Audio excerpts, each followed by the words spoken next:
هل أتاك حديث الغاشية وجوه يومئذ خاشعة عاملة ناصبة تصلى نارا حامية تسقى من عين آنية ليس لهم طعام إلا من ضريع لا يسمن ولا يغني من جوع وجوه يومئذ ناعمة لسعيها راضية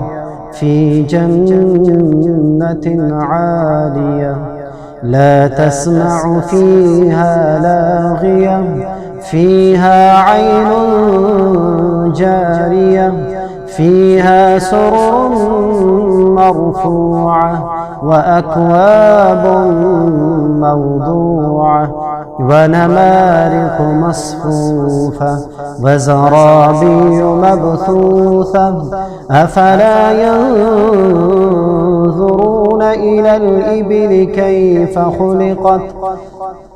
وإلى السماء كيف رفعت وإلى الجبال كيف نصبت وإلى الأرض كيف سطحت فذكر إنما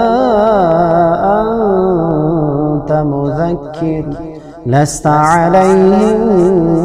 بمسيطر إلا من تولى وكفر فيعذبه الله العذاب الأكبر إن إلينا إيابهم ثم إن علينا حسابهم